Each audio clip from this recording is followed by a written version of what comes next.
In the twilight years of the Roman Republic, as men of ambition carved up the world with their swords, and the very foundations of Rome trembled under the weight of civil war, there lived a man whose name would echo through history, not as a king or an emperor, but as a loyal friend, and one of the most brilliant generals and administrators that Rome would ever know. His name was Marcus Vipsanius Agrippa, and this is the story of how a boy of humble birth became the right hand of an emperor and helped forge an order that would endure for centuries.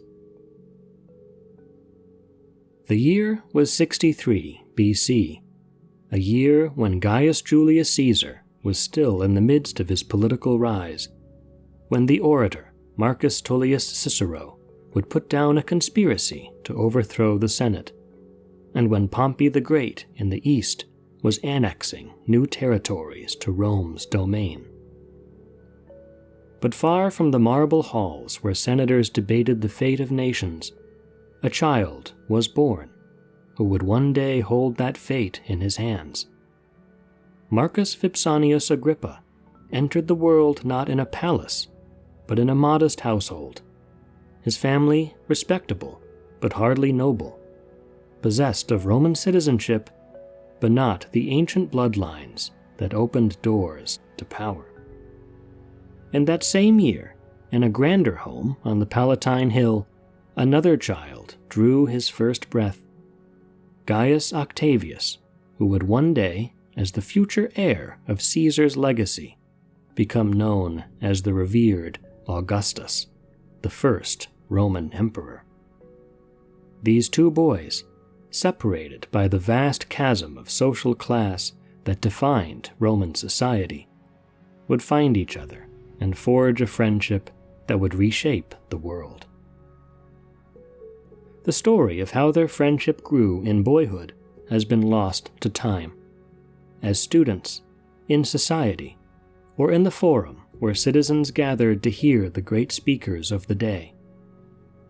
But by the time they were young men, Agrippa and Octavius were inseparable, with a bond that transcended the barriers of birth and wealth that might have kept them apart. Agrippa was everything that Octavius was not, tall and powerfully built, where his friend was slight and prone to illness, quick to action, where Octavius preferred caution and calculation, at home with soldiers and common people, where his companion moved through the cultured elite. Yet perhaps it was these very differences that made their friendship so strong. Each possessed what the other lacked, and together they formed a partnership that would prove greater than the sum of its parts. As the two came of age, Octavius's great uncle, Julius Caesar, continued his meteoric rise to power. And in the fateful year 49 BC, as Caesar faced prosecution by his enemies after returning from his conquest of Gaul, he initiated a civil war that would grind on for 4 years. And during those years, the friendship between Octavius and Agrippa would be tested and strengthened by an act of mercy that would bind them together for life. Agrippa's brother had made the fateful decision to join Cato the Younger's resistance against Caesar, fighting alongside the die-hard supporters of the Senate in their final stand in North Africa. When Cato's forces were defeated and scattered, Agrippa's brother was among the captured prisoners brought before Caesar. By all the harsh customs of Roman civil war, he faced execution, the penalty for taking up arms against a victorious foe. But young Octavius, learning of his friend's predicament, approached his great-uncle with a personal plea. Caesar, perhaps moved by his nephew's earnest request, or recognizing the political wisdom of clemency, spared the man's life. The gesture cost Octavius nothing in material terms, but it meant everything to Agrippa. who would never forget that his dearest friend had risked his own standing to save a brother who had chosen the losing side. It was a loyalty that passed beyond politics and created bonds stronger than blood. When Octavius and Agrippa were 18 and studying in the Greek city of Apollonia, in the year 44 BC, their lives were forever changed by events in Rome. Julius Caesar, Octavius's great-uncle, now dictator for life and the most powerful man in Rome, was assassinated on the Ides of March. In a moment, the world suddenly turned upside down, and most decisively, Octavius learned that Caesar, in his will, had formally adopted him as his son and heir, that his name, according to the conventions of Roman adoption, was now Gaius Julius Caesar Octavianus. And with this, as Octavian, he had instantly become one of the most important and most hunted men in Rome. Friends and advisors counseled caution, suggesting he remain safely in the east until the political situation was more clear. But Agrippa saw things differently. He told his friend, with the blunt honesty that would characterize their friendship for decades to come, that if he didn't return now, he would never be anything more than Caesar's nephew. The legions were watching. Rome was watching. He had to show courage now, or lose any chance of claiming his inheritance. It was Agrippa who helped organize their dramatic return to Italy. Agrippa who ensured they had loyal soldiers at their backs. And Agrippa who stood beside his friend as Octavian, heir of Caesar, stepped on to the stage of history. From that moment forward, their fates would be intertwined. The Italy that Octavian and Agrippa stepped into was a nest of vipers. The greatest rival for Caesar's mantle would be Mark Antony, for years the military and political right hand of Caesar, who immediately positioned himself as Caesar's political successor in the Senate. Meanwhile, the senators Brutus and Cassius, the chief conspirators in Caesar's murder, had fled Rome and gathered their own armies in Greece. Into this maelstrom stepped the young Octavian, barely 19 years old, claiming his adoptive father's name and fortune, with Marcus Agrippa at his side. In those early desperate days, when Octavian was learning to navigate the treacherous currents of Roman politics, Agrippa would serve as both sword and shield. While his friend made speeches in the forum and negotiated with senators, Agrippa worked with the legions, earning their respect through his courage and competence. He had an intuitive understanding of soldiers, what motivated them, what they feared, how to turn a mob of armed men into an effective fighting force. After an initial alliance was formed, a triumvirate by which Octavian, Mark Antony, and a third, Marcus Aemilius Lepidus, shared power, Agrippa likely followed his friend into battle against the killers of Julius Caesar, where Octavian and Antony triumphed in the Battle of Philippi in the year 42. But it was in the Perusine War of 41 to 40 BC, the following year, that Agrippa first demonstrated his genius for military command. Lucius Antonius, Mark Antony's brother, had occupied the hilltop city of Perusia, north of Rome, and declared himself the defender of the old republic against Octavian's tyranny. The siege that followed became a brutal affair, with both sides fighting not just for military advantage, but for the fate of Rome itself. Agrippa commanded the engineering operations that would decide the siege's outcome. Under his direction, Roman soldiers built massive earthworks around Perusia, creating a double wall that trapped the defenders while protecting the besiegers from outside relief. When Lucius Antonius attempted to break out, it was Agrippa who commanded the forces that drove him back. When the city's water supply ran low, it was Agrippa's engineers who had cut off the aqueducts. The siege dragged on through a bitter winter, but Agrippa's plans of attack eventually forced the city's surrender. The victory at Perusia established Agrippa as one of Rome's foremost military minds, but more importantly, it demonstrated the perfect harmony of his partnership with Octavian. While Octavian handled the political dimensions of the conflict, managing public opinion, negotiating with potential allies, planning for the post-war settlement, Agrippa focused on the practical business of winning battles. But the defining moments of Agrippa's military career came not on land, but on the dark blue waters of the Mediterranean Sea. By 36 BC, the final struggle for control of the Roman world had narrowed to 3 men: Octavian, Mark Antony, and Sextus Pompeius, son of the great Pompey of the previous generation. Sextus had made himself master of Sicily and Sardinia, using his naval supremacy to strangle Rome's grain supply and bring the city to the brink of starvation. The problem seemed insurmountable. Rome had never been a great naval power.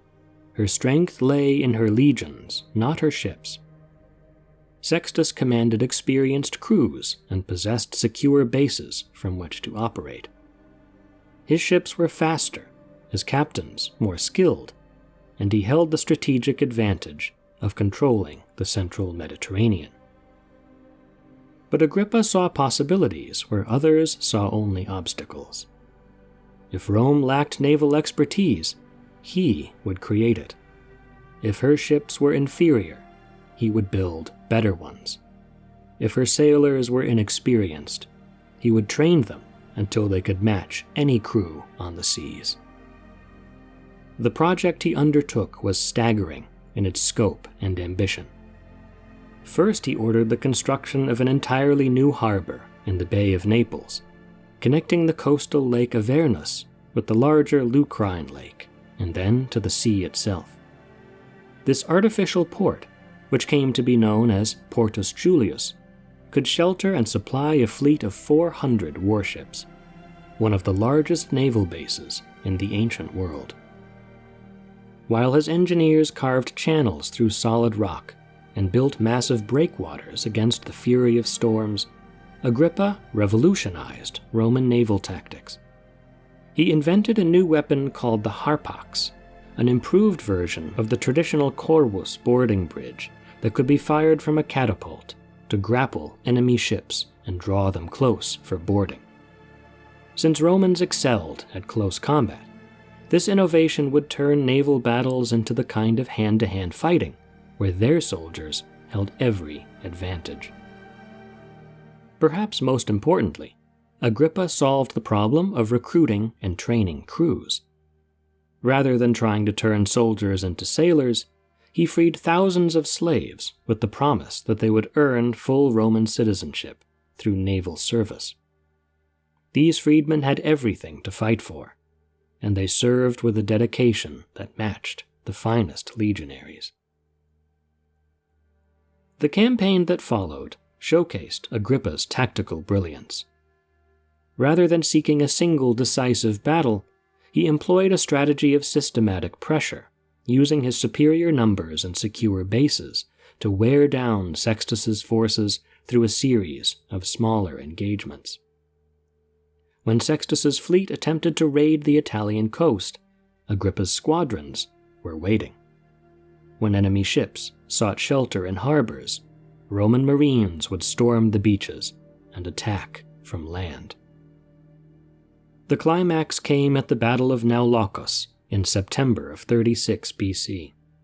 Sextus, desperate to break the tightening noose around his position, committed his entire fleet to a last decisive engagement.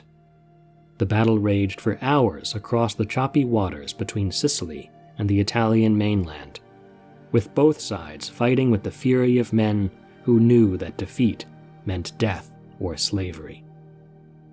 But Agrippa's preparations were pivotal.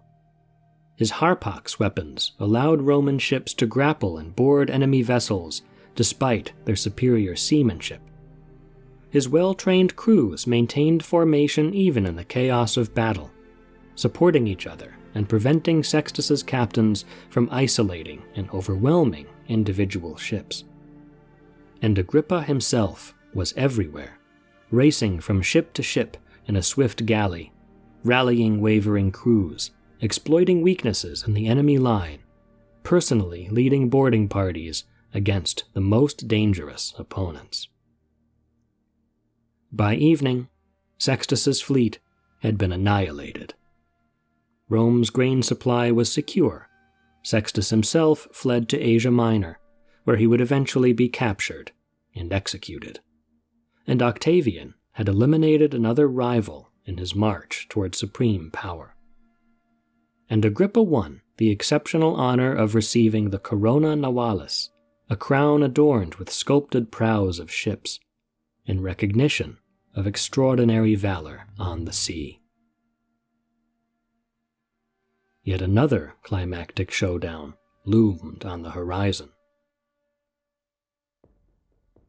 By the year 32 BC, the uneasy truce between Octavian and Antony, the two heirs of Caesar, had finally broken down, and civil war reared its head once more.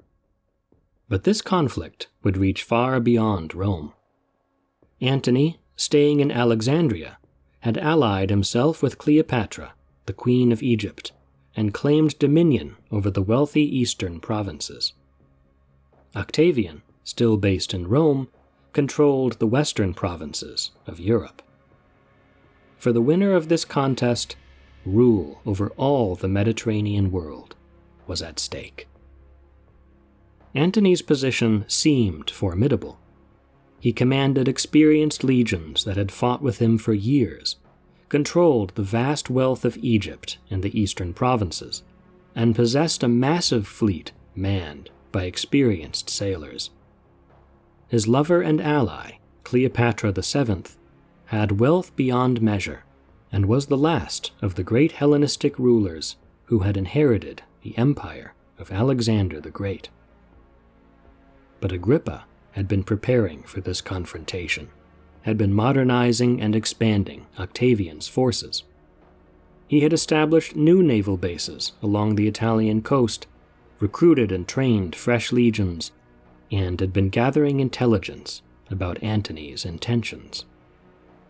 When the war finally came, it was Agrippa who devised the strategy that would prove decisive.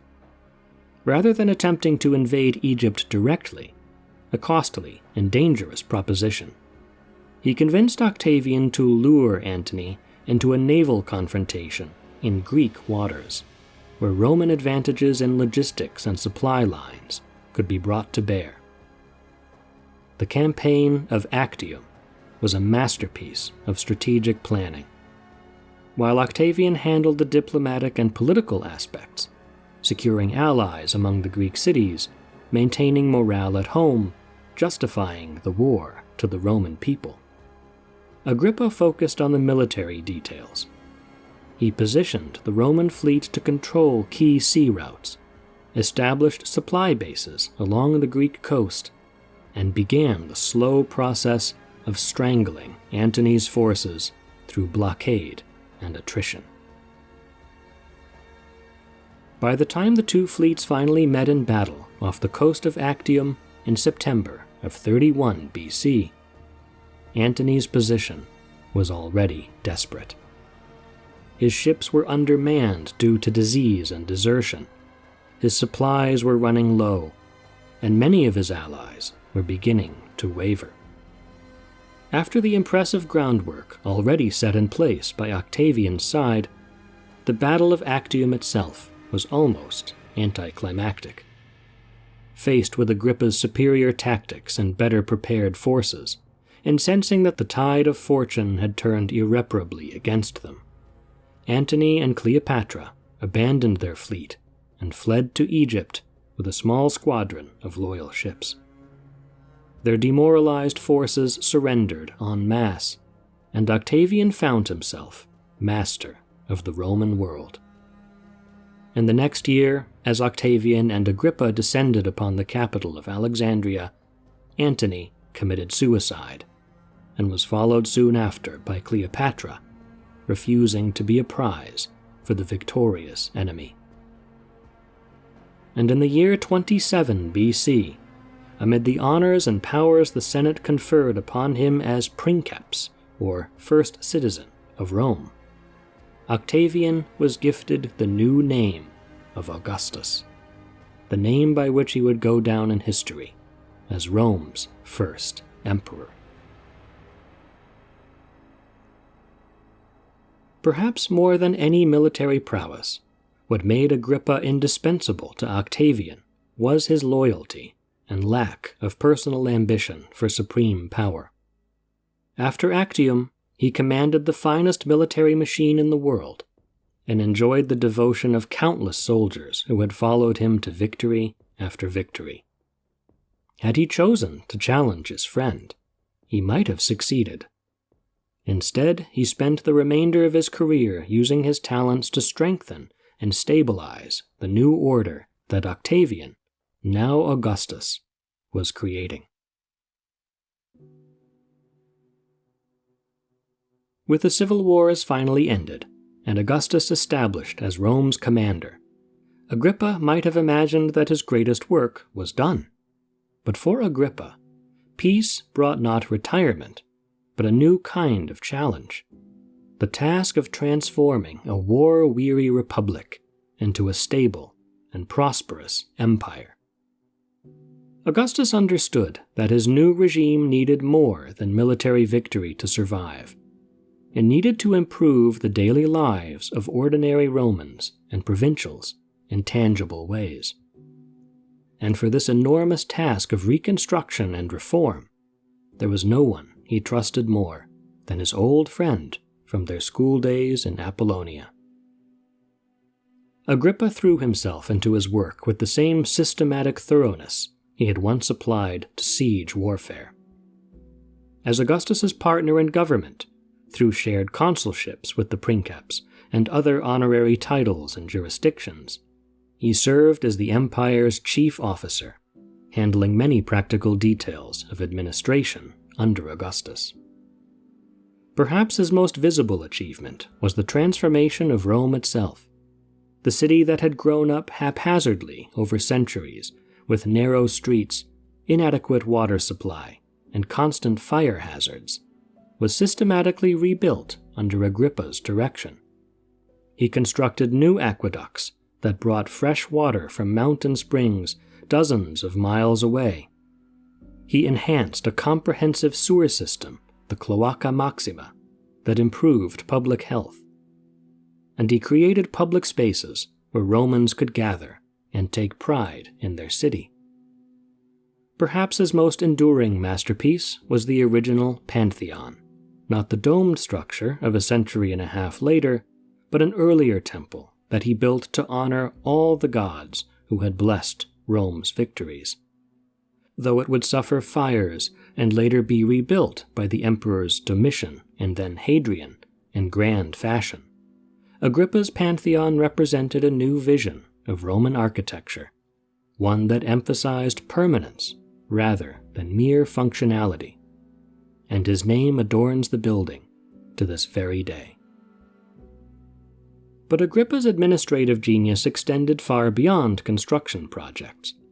He conducted the first comprehensive census of the Roman Empire, cataloging not just citizens but resources, trade routes, and potential sources of revenue.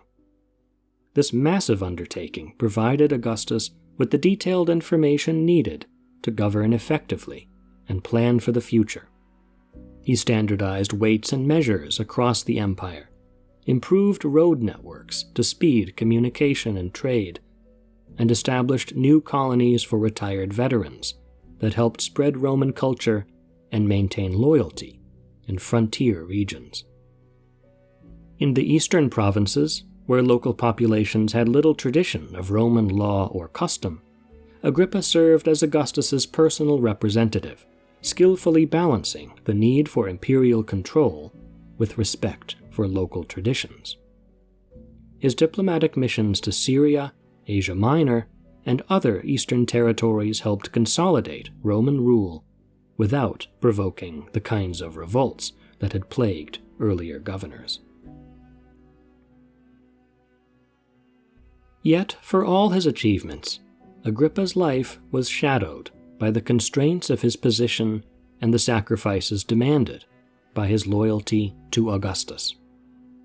In a world where political alliances were sealed by marriage, Agrippa found his personal relationships subordinated to the needs of the state.